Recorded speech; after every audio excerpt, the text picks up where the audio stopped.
15ാം കേരള നിയമസഭയുടെ അവസാനത്തെ സമ്മേളനം അവസാനിച്ചു. സമ്പൂർണ്ണമായി തെരഞ്ഞെടുപ്പ് ഗോതയിലേക്ക് രാഷ്ട്രീയ പാർട്ടികൾ ഇറങ്ങിക്കഴിഞ്ഞു. ഇതുവരെയുള്ള രാഷ്ട്രീയ കാലാവസ്ഥയല്ല ഇനി വരാൻ പോകുന്നത് എന്ന് പ്രഖ്യാപിക്കുന്ന നീക്കങ്ങൾ രാഷ്ട്രീയ പാർട്ടികൾ നടത്തിക്കഴിഞ്ഞു. തദ്ദേശ തെരഞ്ഞെടുപ്പിൻ്റെ റിസൾട്ടിൻ്റെ തുടർച്ചയായി കേരള രാഷ്ട്രീയ പ്രചരണ ഗോതയിൽ എന്തൊക്കെ മാറ്റങ്ങളുണ്ടായി എന്നുള്ളതാണ് പ്രധാനപ്പെട്ട ചർച്ച.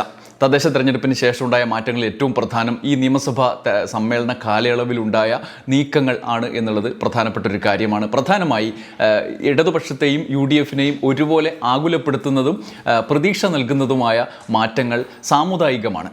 സാമുദായികമായ പ്രശ്നങ്ങൾ, ഒപ്പം തന്നെ ന്യൂനപക്ഷങ്ങൾ, മുസ്ലിം ന്യൂനപക്ഷം, പ്രത്യേകിച്ചും വലത് പക്ഷ വോട്ട് ബാങ്കുകളായ മുസ്ലിം ന്യൂനപക്ഷം CPMൽ നിന്ന് അകന്നുപോയി എന്ന തദ്ദേശ തെരഞ്ഞെടുപ്പിൻ്റെ കാലത്തെ പ്രശ്നം CPMനെ സംബന്ധിച്ച് ആകുലപ്പെടുത്തുന്നതാണ്.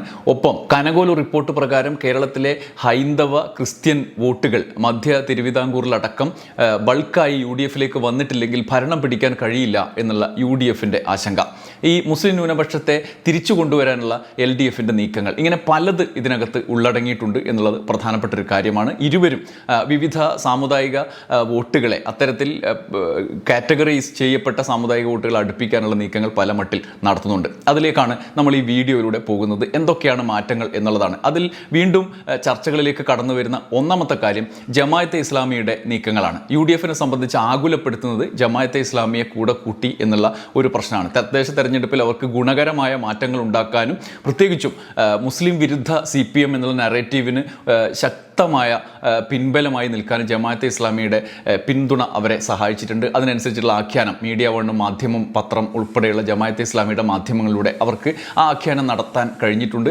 പിണറായി വിജയൻ വെള്ളാപ്പള്ളി എന്നുള്ള ആ ഒരു സമവാക്യത്തിലേക്ക് അവർക്ക് എത്തിക്കാനും അങ്ങനെ മുസ്ലിം ഈഴവ സംഘർഷം എന്നുള്ള മട്ടിലേക്ക് രാഷ്ട്രീയ ചർച്ചകൾ കൊണ്ടുപോകാനും അവർക്ക് ജമാഅത്തെ ഇസ്ലാമിയുടെ പിന്തുണ സഹായിച്ചിട്ടുണ്ട്. പക്ഷേ ഇനി അവർ നേരിടുന്ന ഏറ്റവും വലിയ വെല്ലുവിളി ഈ കനകോലു റിപ്പോർട്ട് പ്രകാരം തെക്കൻ കേരളത്തിൽ നിന്നുള്ള ഹൈന്ദവ വോട്ടുകളെ അടുപ്പിക്കുക, എന്നാലേ ഭരണം കിട്ടുകയുള്ളൂ എന്നുള്ള അദ്ദേഹത്തിൻ്റെ കനകോലു കമ്പനിയുടെ റിപ്പോർട്ടിൻ്റെ തെരഞ്ഞെടുപ്പ് സ്ട്രാറ്റജി അനുസരിച്ചിട്ടുള്ള അവരുടെ പദ്ധതിയുടെ അടിസ്ഥാനത്തിലുള്ള നീക്കങ്ങളാണ്. ജമാഅത്തെ ഇസ്ലാമി കേവലമായ ഞങ്ങൾക്ക് പിന്തുണ നൽകുന്ന രാഷ്ട്രീയ പ്രസ്ഥാനം എന്ന നിലയിലല്ല, അവർ ഞങ്ങൾക്ക് വോട്ട് ചെയ്യുമെന്ന് മാത്രമേ പറഞ്ഞിട്ടുള്ളൂ, അവരുടെ നമ്മുടെ മുന്നണിയിൽ ഇല്ല എന്ന് രമേശ് ചെന്നിത്തല തന്നെ വിശദീകരണവുമായി രംഗത്തെത്തിയത് ഈ പശ്ചാത്തലത്തിലാണ്. അതൊന്നാമത്തേത്. രണ്ടാമത്തേത് AP സമസ്ത കൃത്യമായ നിലപാട് പറഞ്ഞുകൊണ്ട് കഴിഞ്ഞ ദിവസം രംഗത്ത് വന്നു. ജമാഅത്തെ ഇസ്ലാമി ഉള്ള മുന്നണിക്ക് അല്ലെങ്കിൽ അവർക്കൊപ്പം സഖ്യം ചേർന്ന ആളുകൾക്ക് വോട്ട് ചെയ്യില്ല എന്നുള്ള കൃത്യമായ പ്രസ്താവനയുമായി AP സമസ്തയും രംഗത്ത് വന്നത് UDFനെ സംബന്ധിച്ച് പ്രധാനപ്പെട്ട ഒരു വിഘാതമാണ്, അവരുടെ മുന്നോട്ട് പോക്കിനുള്ള ഒരു വിഘാതമാണ്. ഇതാണ് ഏറ്റവും പ്രധാനപ്പെട്ട ഒരു കാര്യം. രണ്ടാമത്തേത് ശബരിമല മുൻനിർത്തി അവർ നടത്തുന്ന ഓപ്പറേഷനാണ്. തെക്കൻ കേരളത്തിൽ നിന്നും പ്രത്യേകിച്ചും ഹൈന്ദവ വോട്ടുകളെ കൂടുതലായി തങ്ങളിലേക്ക് ആകർഷിക്കാനുള്ള ഒരു തന്ത്രിയെ മുൻനിർത്തി അവർ നടത്തി. മറ്റെല്ലാ പ്രതികളും കൊടും കള്ളന്മാരും, ഒരു പ്രതി മാത്രം നല്ലൊരു ആണെന്നുള്ള ആഖ്യാനം എന്തുമാത്രം വിജയകരമായി അവർക്ക് നടത്താൻ കഴിയും. മാത്രമല്ല NSS അടക്കമുള്ള സംഘടനകളും വിശ്വാസികളായ ഹിന്ദുക്കളും ഈ ശബരിമലയുമായി ബന്ധപ്പെട്ട് കൊള്ളയ്ക്ക് കൂട്ടുന്ന ഏതൊരാളെയും പൂട്ടണം, അത് ദൈവം തമ്പുരാനായാലും പൂട്ടണം എന്നുള്ള മട്ടിലുള്ള സമീപനത്തിലേക്ക് അവർ എത്തി എന്നുള്ളത് തന്ത്രിയുടെ അറസ്റ്റ് സർക്കാരിനെതിരായ വികാരമാക്കി മാറ്റാനും അങ്ങനെ അനുകൂല വോട്ട് ശേഖരിക്കാനുള്ള UDFൻ്റെ നീക്കത്തെ പൊളിച്ചു എന്നുള്ളതാണ് ഒരു കാര്യം. രണ്ടാമത്തേത് LDFനെ സംബന്ധിച്ചുള്ള കാര്യമാണ്. LDFനെ സംബന്ധിച്ച് ഏറ്റവും വലിയ ആശങ്ക അവരെ സംബന്ധിച്ച് മലബാറിലെ വലതുപക്ഷ ന്യൂനപക്ഷ വോട്ടുകളെ സംബന്ധിച്ചാണ്. അത് നേരത്തെ തന്നെ നമ്മൾ പറഞ്ഞ പലതമട്ടിൽ പലരും വിശകലനം ചെയ്ത ഒരു കാര്യമാണ്. മലപ്പുറത്തടക്കം അങ്ങോട്ട് കാസർഗോഡ് വരെയുള്ള ഇടങ്ങളിൽ നിന്നുള്ള വലിയ മുസ്ലിം ന്യൂനപക്ഷ അകൽച്ച CPMനെ സംബന്ധിച്ച് വലിയ പ്രതിസന്ധിയാണ്. അത് CPMും BJP ഒരുപോലെയാണ് എന്നുള്ള നറേറ്റീവ് അവിടെ അവർ വിജയകരമായി അപ്ലൈ ചെയ്ത് വിജയിച്ചു. റിസൾട്ടിൽ അത് കാണാനുണ്ടല്ലോ. അത് ഒരു പരിധിവരെ മൊത്തത്തിലല്ല, വലതുപക്ഷ ന്യൂനപക്ഷ വോട്ടുകളെ സംബന്ധിച്ച് മാത്രം അതിനെ തിരിച്ചെത്തിക്കുക എന്നുള്ളത് CPMനെ സംബന്ധിച്ച് അവരുടെ വിശ്വാസം നേടിയെടുക്കുക എന്നുള്ളത് അവരെ സംബന്ധിച്ച് പ്രധാനപ്പെട്ട കാര്യമാണ്. അതിൽ ഈ നിയമസഭാ സമ്മേളനത്തിലടക്കം അവർ 2 പ്രധാനപ്പെട്ട നീക്കങ്ങൾ നടത്തി. അതിലേറ്റവും പ്രധാനം പൗരത്വ നിയമവുമായി ബന്ധപ്പെട്ടാണ്. ഇന്ത്യയിൽ ഒരു സംസ്ഥാനവും, കോൺഗ്രസ് ഭരിക്കുന്ന സംസ്ഥാനം പോലും ചെയ്യാത്തൊരു കാര്യം, പൗരത്വ നിയമത്തെ മറികടക്കാൻ, ആ നിയമത്തിൻ്റെ പഴുതുകളെ അല്ലെങ്കിൽ അതിൽ കുരുങ്ങിപ്പോകാവുന്ന മനുഷ്യർക്ക് മറികടക്കാനുള്ള ഒരു വലിയ നിയമം ഈ കേരള നിയമസഭ ഈ അവസാന സമ്മേളനത്തിൽ പാസ്സാക്കി. K. രാജൻ്റെ നേതൃത്വത്തിൽ അത് വലിയ ഹോംവർക്ക് നടത്തി ചെയ്തൊരു കാര്യമാണ്. നേറ്റിവിറ്റി കാർഡ് എന്ന് പറയുന്ന പുതിയ സിസ്റ്റം കൊണ്ടുവരികയാണ്.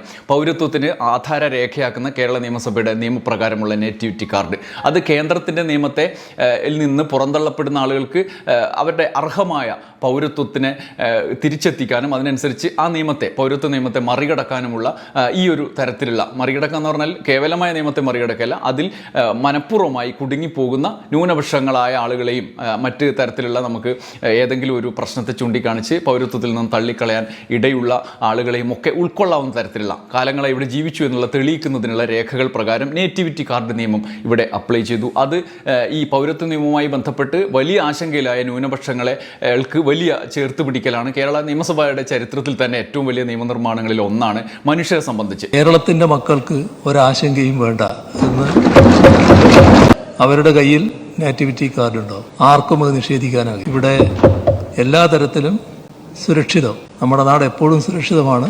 പക്ഷേ ആ സുരക്ഷിതത്വത്തെ ചോദ്യം ചെയ്യുന്ന ഒട്ടേറെ കാര്യങ്ങൾ രാജ്യത്ത് സംഭവിക്കുന്ന സാഹചര്യത്തിൽ ഇത് വളരെ പ്രസക്തമായൊരു കാര്യമാണ്. ഈ സാഹചര്യത്തിലാണ് മുസ്ലിം ലീഗ് മറ്റൊരു ആഖ്യാനവുമായി വീണ്ടും രംഗത്തെത്തിയത്. ഇന്നത്തെ മാതൃഭൂമി, മനോരമ പത്രങ്ങളിലൊക്കെ മുസ്ലിം ലീഗിൻ്റെ പ്രതികരണങ്ങൾ രേഖപ്പെടുത്തിയിട്ടുണ്ട്. മനോരമയുടെ എഡിറ്റ് പേജിൽ PK കുഞ്ഞാലിക്കുട്ടിയുടെ ഒരു അഭിമുഖം അവർ അച്ചടിച്ച് വെച്ചിട്ടുണ്ട്. അത് ശ്രദ്ധേയമായ ചില നിരീക്ഷണങ്ങൾ മുസ്ലിം ലീഗിൻ്റെ ഈ പ്രതിസന്ധി ഘട്ടത്തിൽ UDF-ന് ഒപ്പം നിലവിലെ രാഷ്ട്രീയ ആഖ്യാനത്തിനൊപ്പം സഞ്ചരിക്കുന്നതിനുള്ള ചില നിരീക്ഷണങ്ങൾ കൂടി അദ്ദേഹം മുന്നോട്ട് വെക്കുന്നുണ്ട്. ജാതിയുടെ പേരിൽ ഭിന്നിപ്പിന് സർക്കാർ ശ്രമം എന്ന ആഖ്യാനം വീണ്ടും തുടർന്ന് നടത്തുന്നതിന് വേണ്ടിയുള്ള ഒരു ശ്രമം കുഞ്ഞാലിക്കുട്ടി നടത്തുന്നുണ്ട്.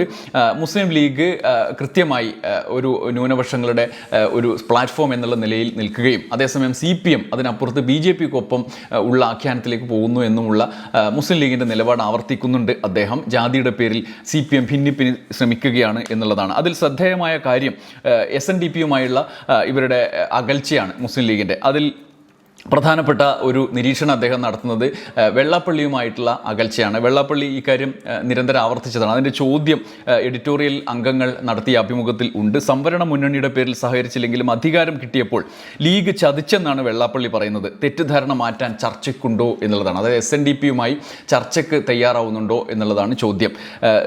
SNDP-യുമായി സഹകരിച്ചിട്ടുണ്ട് എന്നുള്ളത് വസ്തുതയാണ്.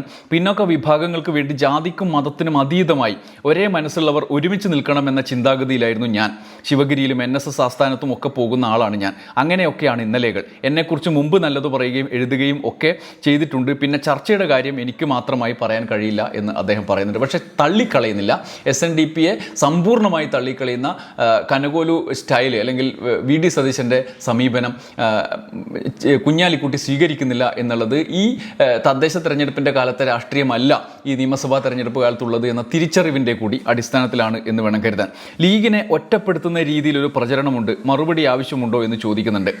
അത് പേടിക്കേണ്ട, ഭരണവിരുദ്ധ വികാരമുണ്ട്. അത് തിരിച്ചറിഞ്ഞിട്ടുള്ള ശ്രമം സർക്കാർ ജാതീയ വേർതിരിവിന് ശ്രമിച്ച് നടത്തുകയാണ്.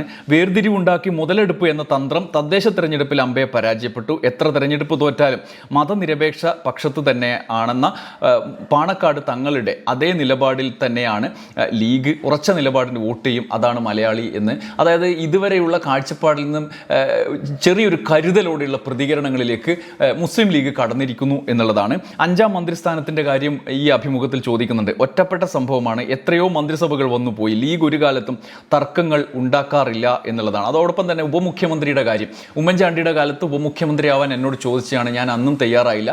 CH-ൻ്റെ കാര്യത്തിൽ അത് അന്നത്തെ എല്ലാവരുടെയും സമ്മർദ്ദത്തിൻ്റെ തുടർച്ചയായിട്ടാണ് CH മുഹമ്മദ് കോയ മുഖ്യമന്ത്രിയായതും ഉപമുഖ്യമന്ത്രിയായതും എല്ലാവരും അങ്ങോട്ട് ആവശ്യപ്പെട്ടതുകൊണ്ടാണ് അദ്ദേഹം വിശദീകരിക്കുന്നത് കുഞ്ഞാലിക്കുട്ടി. ഒപ്പമാണ് ജമാഅത്തെ ഇസ്ലാമിയുടെ ലീഗിൻ്റെ UDF-ൻ്റെ ഒക്കെ ബന്ധത്തെക്കുറിച്ചുള്ള ചോദ്യം. 10-40 വർഷം ഘടകകക്ഷിയെ പോലെ അവരെ കൊണ്ടു നടക്കുകയും വേദി പങ്കിടുകയും ചെയ്തവരാണ് ഇടതുപക്ഷം. ഇപ്പോൾ ഇടതുപക്ഷത്തോടും BJP-യോടുമുള്ള എതിർപ്പ് കാരണം ഞങ്ങൾക്ക് വോട്ട് ചെയ്യാൻ അവർ തീരുമാനിച്ചു. അതിനെയാണ് ദുർവ്യാഖ്യാനം ചെയ്യുന്നത്. അവർ ഒരു നിലപാടെടുത്തു. ഞങ്ങൾ അവരുമായി ധാരണയോ മുന്നണിയോ ഉണ്ടാക്കിയിട്ടില്ല എന്നാണ് കുഞ്ഞാലിക്കുട്ടി പറയുന്നത്. അവിടെയും ജമാഅത്തെ ഇസ്ലാമിയുടെ തദ്ദേശ തെരഞ്ഞെടുപ്പിലെ സ്ഥാനാർത്ഥിയെ പാണക്കാട് തങ്ങൾ മുന്നണി സ്ഥാനാർത്ഥിയെ പോലെ പ്രഖ്യാപിച്ച സാഹചര്യം വരെ വെല്ലുവിളിച്ചുകൊണ്ട് നമ്മുടെ മുമ്പിൽ ഉണ്ടാക്കിയതാണ് ലീഗ്. എന്നാൽ അവിടെ നിന്ന് ചെറിയൊരു കരുതലോടുകൂടി നിയമസഭാ തെരഞ്ഞെടുപ്പാണെന്ന തിരിച്ചറിവോടുകൂടി ജമാഅത്തെ ഇസ്ലാമിയുടെ കാര്യത്തിൽ ഒരു കരുതൽ അദ്ദേഹം മുന്നോട്ടെടുക്കുന്നു. കരുതൽ എന്ന് പറഞ്ഞാൽ ജമാഅത്തെ ഇസ്ലാമി അത്ര നമ്മളെ സൗഹൃദത്തിൽ ഉണ്ട് എന്ന് കണ്ണും പൂട്ടി പ്രഖ്യാപിക്കാൻ അദ്ദേഹം തയ്യാറാകുന്നില്ല എന്നുള്ളതാണ്. അതേസമയം UDF-ൽ കൂടുതൽ സീറ്റുകൾ ആവശ്യപ്പെടും എന്നുള്ളതടക്കമുള്ള കാര്യങ്ങൾ അദ്ദേഹം മുന്നോട്ട് വെക്കുന്നുണ്ട്. കൂടുതൽ സീറ്റുകൾക്ക് ലീഗിന് അർഹതയുണ്ട്. ലീഗ് വഴക്കുണ്ടാക്കുന്ന കക്ഷിയല്ല. എന്ത് ഷെയർ കിട്ടുമെന്നതല്ല, കോൺഗ്രസിനും യാഥാർത്ഥ്യബോധമുണ്ട്. സീറ്റ് വിഭജനം പ്രശ്നമാവില്ല, ഞങ്ങൾക്ക് കൂടുതൽ സീറ്റ് കിട്ടുമെന്ന പ്രതീക്ഷ അദ്ദേഹം മുന്നോട്ട് വെക്കുന്നുമുണ്ട്. ഈ കാലത്താണ് നിൽക്കുന്നതെന്ന തിരിച്ചറിവാണ് കുഞ്ഞാലിക്കുട്ടിക്കുള്ളത്. അതായത് ഞാൻ തുടക്കത്തിൽ പറഞ്ഞതുപോലെ ഈ തദ്ദേശ തെരഞ്ഞെടുപ്പിന് ശേഷം ഉണ്ടായ തിരിച്ചറിവിൽ പ്രത്യേകിച്ചും ഈ തന്ത്രത്തിന് മറുതന്ത്രം പണിഞ്ഞുകൊണ്ട് സർക്കാരും LDFും ഈ നേറ്റിവിറ്റി കാർഡ് പ്രശ്നത്തിൽ അടക്കം എടുത്ത നിലപാടുകൾ, അതിൻ്റെ തുടർച്ചയായി മറ്റു പല നീക്കങ്ങൾ ഒക്കെ വിശ്വാസയോഗ്യമായി അവരുടെ നഷ്ടപ്പെട്ട പിന്തുണ ആർജിച്ചെടുക്കുന്ന ന്യൂനപക്ഷ മേഖലയിലേക്ക് കടന്നു ചെല്ലുന്ന ചില നീക്കങ്ങൾ നടത്തി എന്നുള്ള തിരിച്ചറിവ് കുഞ്ഞാലിക്കുട്ടിക്ക് ഉണ്ട്. UDF അത് സംബന്ധിച്ച ആശങ്ക അവർക്ക് ഉണ്ട്. അതുകൊണ്ട് കയ്യിലുള്ളതും പോകുമോ, മറ്റ് രീതിയിലുള്ള പ്രത്യേകിച്ചും ഭരണം കിട്ടുന്നതിന് വേണമെന്നാവശ്യപ്പെടുന്ന ഹിന്ദു ക്രൈസ്തവ വോട്ടുകൾ കിട്ടാതിരിക്കുകയും ചെയ്യുമോ എന്നുള്ള ആശങ്കയാണ് UDFനെ സമഗ്രമായി മുന്നോട്ട് നയിക്കുന്നത്. അതാണ് നേറ്റിവിറ്റി കാർഡ് വിഷയത്തിലടക്കം LDF എടുത്ത വിശ്വാസയോഗ്യമായ നടപടിയെ ഇപ്പോൾ ഈ രാഷ്ട്രീയ മണ്ഡലത്തിൽ ഉണ്ടാക്കാൻ പോകുന്ന ഒരു ഇമ്പാക്റ്റ് എന്നുള്ളത് നമുക്ക് വ്യാഖ്യാനിക്കാൻ കഴിയും. ഇതിനോട് ചേർത്ത് വായിക്കേണ്ടതാണ് മറ്റൊരു പ്രധാനപ്പെട്ട കാര്യം. JB കോശി കമ്മീഷൻ റിപ്പോർട്ട് നടപ്പാക്കാൻ വേണ്ടിയിട്ടുള്ള തത്വത്തിൽ അംഗീകരിച്ചുകൊണ്ടുള്ള സർക്കാരിൻ്റെ മുന്നോട്ട് പോക്കിൻ്റെ സാഹചര്യം. അത് ലത്തീൻ ക്രൈസ്തവർക്കടക്കം ക്രൈസ്തവ സമൂഹത്തിനെ ആകെ സ്വാധീനിക്കും മട്ടിലുള്ള ഒരു വലിയ നിയമനിർമ്മാണമായി നമ്മുടെ മുമ്പിലേക്ക് വരികയാണ്. അതും UDFനെ സംബന്ധിച്ച് കേരള കോൺഗ്രസിനെ ആകർഷിക്കാൻ ശ്രമിക്കുന്നു, ക്രൈസ്തവ വോട്ടുകൾ ആകർഷിക്കാനുള്ള നീക്കങ്ങൾ നടത്തുന്നു. ഈ സാഹചര്യത്തിൽ JB കോശി കമ്മീഷൻ റിപ്പോർട്ട് കൂടി സർക്കാർ തത്വത്തിൽ അംഗീകരിച്ച് മുന്നോട്ട് പോകുമ്പോൾ അതും ഈ സാമുദായിക മേഖലയിൽ UDFൻ്റെ പ്രതീക്ഷയ്ക്ക് വിഘാതമാകുന്ന നീക്കമാണ്. ഇനി ഇതെല്ലാം ഏത് മട്ടിൽ തെരഞ്ഞെടുപ്പിൽ ഇമ്പാക്റ്റ് ചെയ്യും എന്നുള്ളത് നമുക്ക് പറയാൻ കഴിയില്ല. പക്ഷേ ഒരു സാമൂഹ്യ രാഷ്ട്രീയ സാഹചര്യം നിരീക്ഷിക്കുമ്പോൾ ഇങ്ങനെ വലിയ രീതിയിലുള്ള കേവലമായ തെരഞ്ഞെടുപ്പ് വാഗ്ദാനത്തിനപ്പുറത്തേക്കുള്ള നടപടികളിലേക്ക് അവസാന ഘട്ടത്തിൽ LDF സർക്കാർ പോയി എന്നുള്ളത് സാമുദായിക വോട്ടുകളെയും സാമുദായിക സംഘടനകളുടെ നിലപാടുകളെയും സ്വാധീനിക്കാവുന്ന വിധത്തിലേക്ക് ഇവർ എത്തിയെന്ന് നമുക്ക് സമർത്ഥിക്കാൻ കഴിയുന്ന കാര്യങ്ങളാണ്. അതിനൊപ്പമാണ് PSC 40 വയസ്സാക്കിയതും ഒപ്പം മറ്റു പല നടപടികളിലേക്കും അവർ കടന്നതും ഇതിൽ പ്രധാനപ്പെട്ട കാര്യമാണ്. സർക്കാർ മേഖലയിൽ ശമ്പള കമ്മീഷൻ നിയമനം അടക്കമുള്ള കാര്യങ്ങളിലേക്ക് കടന്നു എന്നുള്ളത് നമ്മളെ വിഷയം. അത് മറ്റ് നടപടികൾ എടുത്ത മേഖലകളിൽ അല്ലാത്തതുകൊണ്ട് അതിലേക്ക് കടക്കുന്നില്ല. എന്തായാലും ആത്യന്തികമായി സാമുദായികമായ തെരഞ്ഞെടുപ്പിന് മുന്നോടിയായിട്ടുള്ള സാമുദായികമായ വികാരങ്ങളെ അല്ലെങ്കിൽ എതിർവികാരങ്ങളെ ഒക്കെ കൈകാര്യം ചെയ്യുന്നതിൽ ഈ സർക്കാരിൻ്റെ നീക്കം പ്രധാനമാണ്. UDFനെ സംബന്ധിച്ച് അത് ആശങ്കയുണ്ടാക്കുന്നതുമാണ്. ഏതൊക്കെ മട്ടിൽ അത് തെരഞ്ഞെടുപ്പിൽ ഇമ്പാക്റ്റ് ചെയ്യും എന്നുള്ളത് നമുക്ക് കാത്തിരുന്ന് തന്നെ കാണണം. എന്തായാലും തെരഞ്ഞെടുപ്പ് ഗോതയിൽ ഏറ്റവും ആദ്യഘട്ടത്തിൽ ഇത്തരം ചർച്ചകളിലേക്ക് നയിക്കും വിധത്തിലുള്ള നിയമ നടപടികളിലടക്കം സർക്കാർ പോയി എന്നുള്ളത് ശ്രദ്ധേയമായ കാര്യമാണ്. ബാക്കി നമുക്ക് കാത്തിരുന്ന് കാണാം. നന്ദി, നമസ്കാരം.